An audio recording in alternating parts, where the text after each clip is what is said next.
Hello, everybody, and welcome to another episode of Teaching with Inquiry Live. Tonight, I wanted to talk about something that actually makes me a little bit uncomfortable.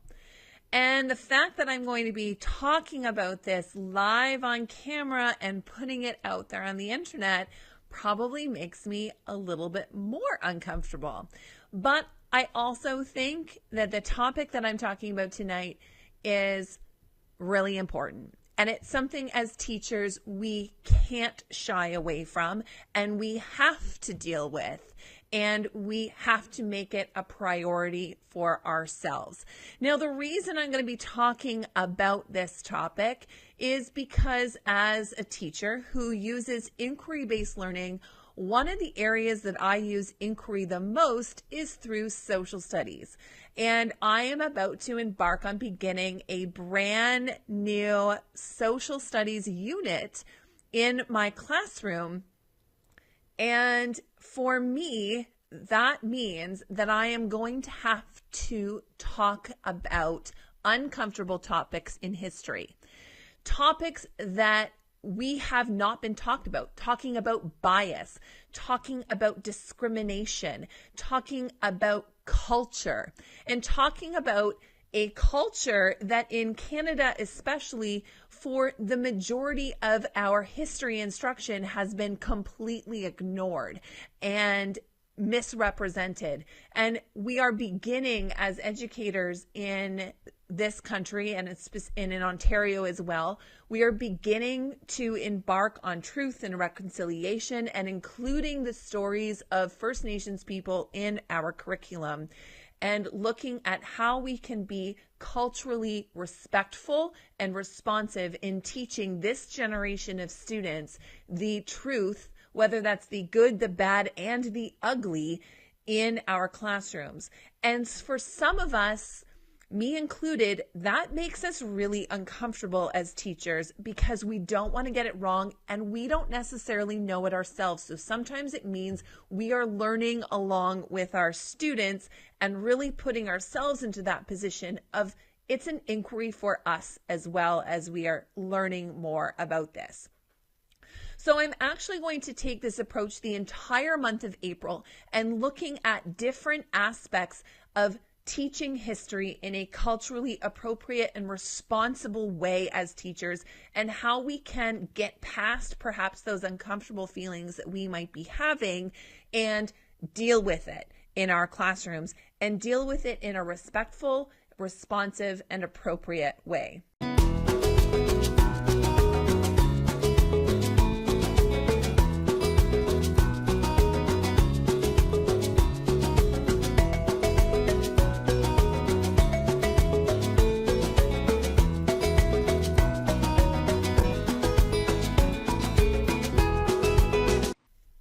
So, thank you for allowing me to take this risk with you and putting my ideas out there.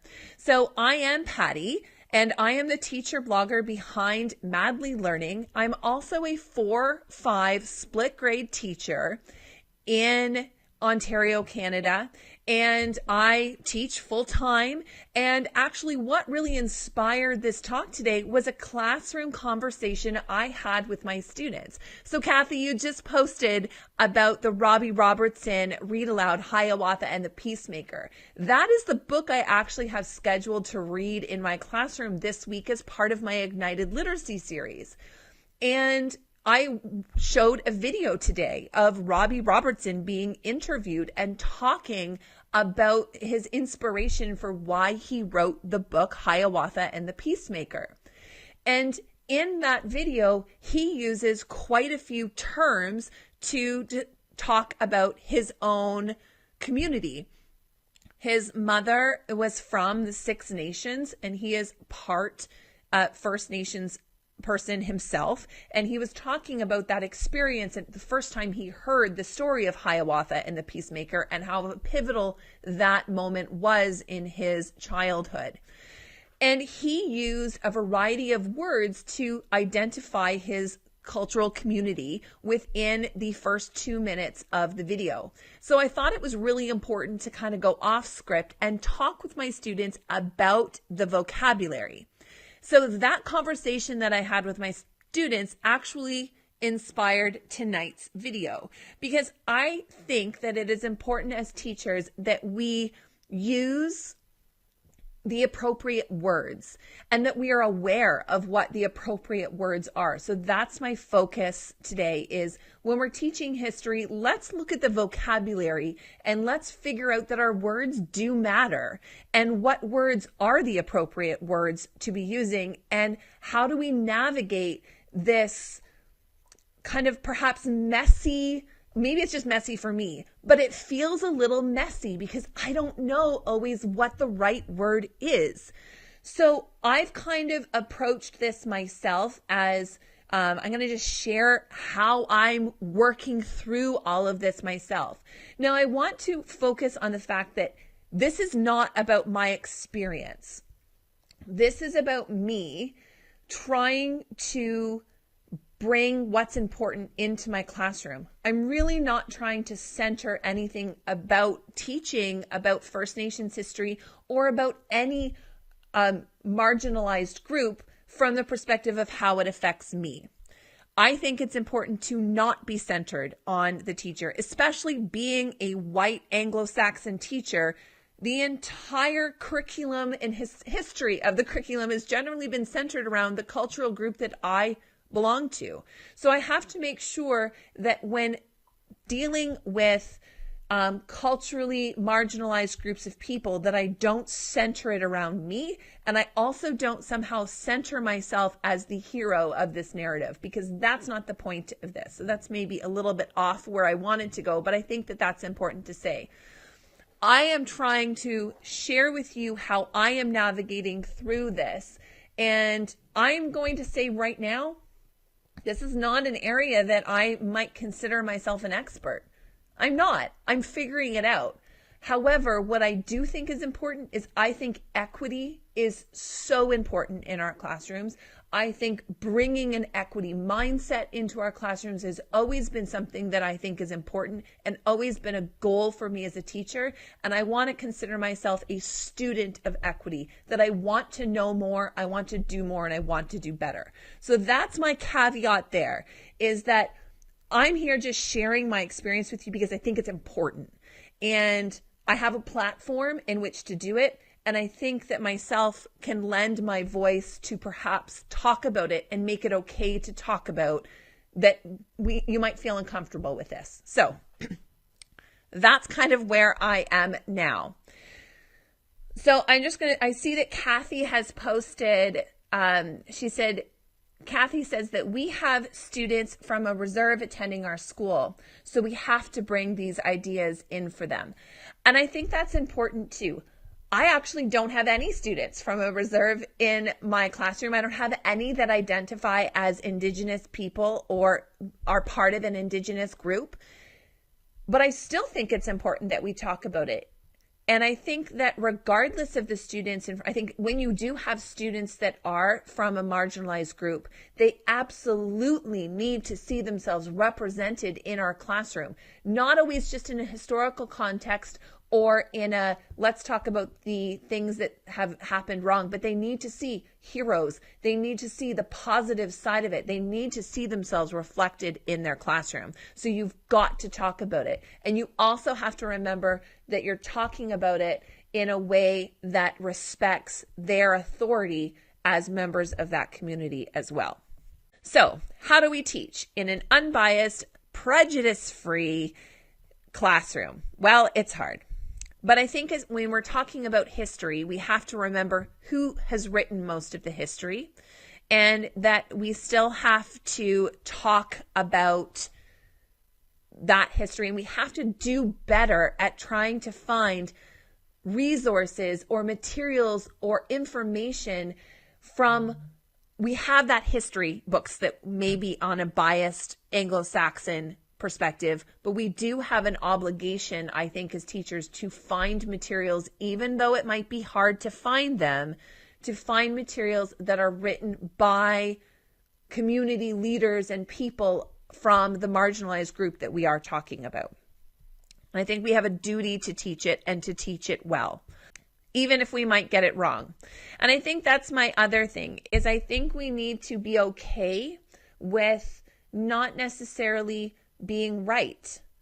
And when we do get something wrong, when we mispronounce something, it's okay that you mispronounce something. It's okay that you get something wrong, but we have to approach and listen to the feedback, and we have to listen with a kind of an open heart and an open mind. We have to be able to ask questions and understand that we have to listen, and that it's not offensive when someone corrects us because we said the wrong thing. It's okay, and we can take that feedback. In fact, if I say something wrong, I am welcoming anybody to correct me because it helps me to learn. And as I said, I'm a student of trying to be more equitable. So I think we need to be open and ask questions, and we need to have a conversation about the words that we're using and watch for that Anglo-Saxon bias. I want to look at some of the words that we can use and what they mean. So in particular, tonight we're going to look at Indigenous perspectives. That seems to be that's a huge issue or a huge topic that is now being covered in our social studies curriculum here in Ontario. We're looking at Indigenous peoples prior to interactions with Europeans, as well as their interactions with Europeans. And we're recognizing that we do have Indigenous cultures that are living here in Canada that meet the criteria for early societies, which covers some of our grade 4 curriculum. So we have Inuit and Haudenosaunee communities do fit the criteria for early societies and should be included when studying early societies. So they're now a part of the curriculum, as I think they should be, because they were here long enough to be considered an early society. So I want to look at some of the vocabulary. Okay. So we have Aboriginal. Aboriginal is a term that's used in the Canadian Constitution to refer to First Nations people. First Nations is the term to describe Indigenous people that are not Métis or Inuit. So you've got 3 different categories of Aboriginal people in Canada. You have First Nations, you have Inuit, and you have Métis. So Inuit is a distinct group of Indigenous people that reside primarily in the northern regions of Canada. And then you've got actually 2 different spellings of Métis. And this was something that I have come to learn, that the Métis with a capital M is the group of Indigenous people that are descendants of the unions between Aboriginal and European people. And note that there's a capital M when referring to the descendants of the Aboriginal and European people, and it indicates they have status under the Indian Act here in Canada. Whereas Métis with a small m is a group of people, except they do not have status. So they identify as Métis, but they do not have legal status as an Indigenous person in the Indian Act. Native is a general term meaning originated from. However, the preferred term here in Canada when referring to First Nations people is Aboriginal or Indigenous. As well, one of the words that we definitely talked about today in our classroom, especially where I teach the traditional lands that I teach on, are part of the traditional lands of the Haudenosaunee. So Iroquois is a word that we talked about. Now, this is a word that I am really think it's important to stress. Iroquois is a derogatory term, and it was the name given to the Haudenosaunee First Nations group by their enemies, another Indigenous group that were aligned with the French. And the correct name is Haudenosaunee, and I may be pronouncing that incorrectly, but from what I can tell is Haudenosaunee is this pronunciation that I have found, and it should be used So Haudenosaunee is the word in their own language, in one of their many languages, because they are 6 nations, so they have multiple languages. Haudenosaunee is the term in their own language. 6 nations is considered the English term, and often what people from the 6 nations use to identify themselves. Now, I will say that there are some members of the Haudenosaunee Confederacy, 6 nations, who use the term Iroquois. And as I explained to my students today, if you are part of the marginalized group, you can choose whichever term you would like to self-identify. And if you would like others, when talking to you about your group of people, and that is the term you prefer they use, then that's the term you use with those people. But generally speaking, what you should remember is if you are not part of that marginalized group, because the word Iroquois was translated into an insult, that we probably shouldn't use that term. So I think it's important to recognize that. I also have to tell my students, however, that when looking for resources and information about the Haudenosaunee and Six Nations people, that they probably in Google will have to put in the word Iroquois. We don't use it, but that when looking up information, for so long, people referred to them as Iroquois, that a lot of the research or information, and a lot of the information still coming out from the United States, still refers to that group of people as the Iroquois. So I think it's important to let people know that that's not the word that we're using, and why we're not using it, and the meaning and the history behind that, and why we've changed that terminology.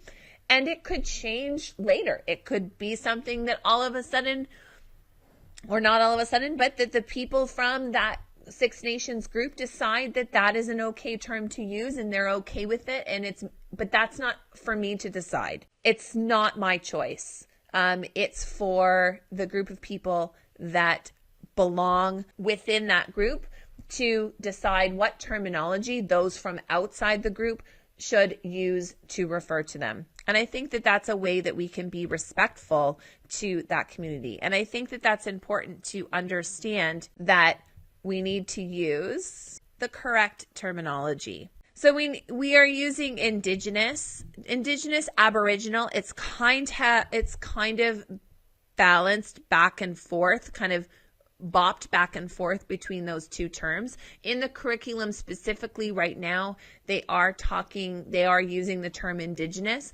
So they used to use the term Aboriginal. They're now using the term Indigenous. So when I'm teaching, that is the term that I am using myself, as much as I can remember to do that.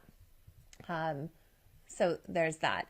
I also think that it's important to look for resources that are either made in conjunction with people that are members of the group in which you're studying, or it is important to look for sourced material that is written by those from within the community. So I see, Kathy, that you have, from what you've learned from other Indigenous teachers at our school.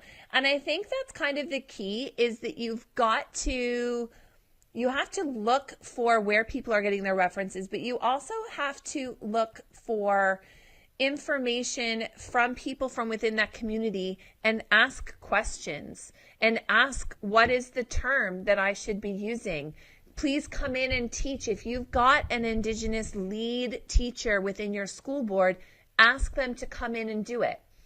Do activities with your class. Ask them questions. Use them as a resource so that you can better teach your class. It doesn't mean that they're the only person that can teach your class. You teach your class, but you can take their lead and learn with your students and acknowledge that you're not necessarily an expert. I do have my Indigenous interactions with Indigenous people in what would eventually be known as Canada prior to 1790. Yes, that is the term, the title of the curriculum document for grade 5.